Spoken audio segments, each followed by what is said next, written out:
Well, good morning. We are at Cookworks on Broadway and Granville, and one of my favorite holidays is fast approaching. It's Thanksgiving, which means turkey, stuffing, gravy, potatoes, and Dana Reinhardt.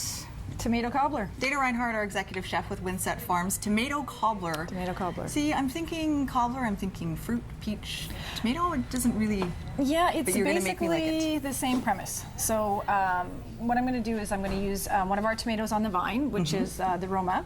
We also have our little Allegros here. That's another tomato on the vine. And the cobbler idea is just kind of a take on a savory version of something that I've done sweet. And it's basically just a biscuit topping. Okay.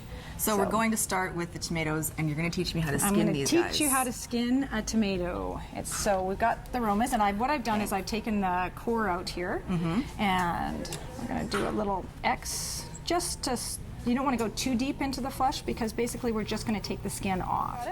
I've got boiling water over here, rolling boil, and I've got some ice water right beside it. Okay, so basically the idea is we're going to shock the tomato in the heat, and the skin's going to separate from the flesh, and we're not going to leave it in there very long, and then we're going to put it, shock it again in an ice bath, and then we'll be able to pull it The poor tomato. off. They're shocked to death. Okay, so you want me to do this? Go ahead. I don't want to burn myself or No, anything. just gently, gently. So you can actually see the skin starting to come off. Okay. So that's it. That's all it takes. Is this really easy? Yeah, it's actually very simple, and it's, you know, a kind of traditional French way of preparing tomatoes for fine dining, for something called a concassé, which is where you actually take the inside seeds out as well. Yeah. So there we go. It's kind of fun, the poor little tomato. Look it. Yeah. So I'm going to get you to peel that. All right. Watch this. Oh, so easy. So I'm just going to quarter these. Okay. And you don't want to leave them in too long too, because you'll actually cook the flesh of the tomato. So that's why, and you can see it doesn't take very long for the skin to actually start to come off. Some nicely chopped shallots that I have here, about a teaspoon of those. A little garlic. A little garlic. Okay, there you go. Yeah, I have to have, like, these are my two favorite things in the world. Shallots and garlic. Yeah, exactly. Okay. And actually we're going here? to add about a tablespoon of cornstarch, because the tomatoes, when they cook, they're going to give off a lot of juice. So this will help thicken them and kind of bind them. See. Not too much, it's only about a tablespoon. And then of course we have to have a little salt and a couple of grinds of pepper. So I'm just going to toss these. And then what we're going to do is put these in a baking dish. Okay. And you can do this a couple days ahead of time, too. This is a dish. So Thanksgiving, you usually have turkey, you have gravy, you have to make, there's mashed potatoes, there's usually a vegetable. All the good stuff. Yeah, but it means there's a lot of things in the oven, there's a lot of things going on. So this kind of helps out in the sense that you can do the dish up to this point to bake it, take it out, throw it in the fridge, leave it in there for 2 or 3 days, and when you're ready to bake, then you can heat it back up and finish the dish. Okay. The first half looks like. So that's nice and bubbly.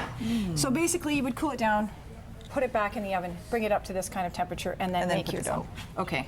And this is where I get dirty. This is where you get your hands dirty. So I've got a couple of eggs and about half a cup of milk. And I get you to mix those dry ingredients together. And that's just baking powder, a couple of cups of flour, and some salt.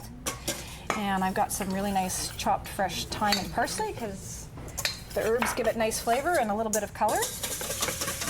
And I've cut the butter. It's got to be nice and cold. Okay. And now what do you want me to do? now you're going to get your hands dirty. See, I don't know about this. So you're going to cut the butter into it. Yeah, you can use a pastry blender, but I find pastry is... that's what I do usually. I'm not using it with the hands, but okay, yeah, this is working. Doughs are really tactile, so... And you want it to be kind of the texture of, you know, the size of a small pea is what they usually say, because you want the butter to still have some structure so that your dough doesn't get too dense. I'm not really doing this very quickly. Yeah, no, that's perfect. You're doing great. You say nice things to me, but... Yeah, but you... All right. So now, I've got a little wet cloth for you there. Probably should have worn an apron. Well, you know, you're going to get your hands dirty again, because... I am. Because I'm going to get you to... This is interactive television. Yeah, so this is the dough. And you just want to mix it until it comes together. You don't want to over mix it, because that makes for a tough dough. Okay. If you over mix it. So am I getting my hands in here again? You are.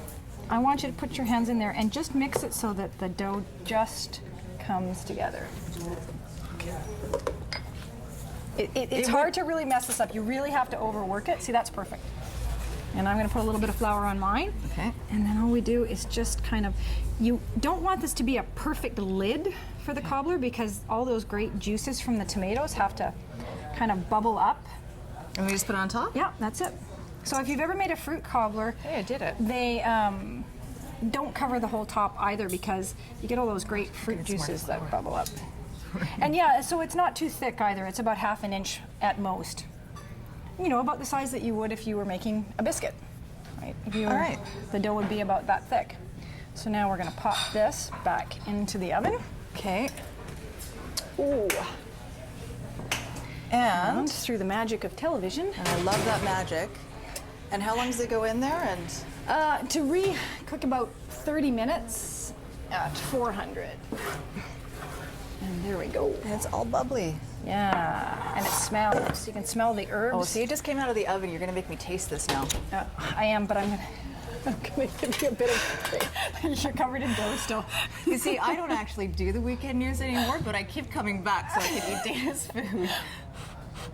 Make sure you don't burn your tongue. No, no burning. Good, good. Thank you very much. You're welcome. I'm gonna keep coming back. Is that okay? Happy Thanksgiving. Happy Thanksgiving to you.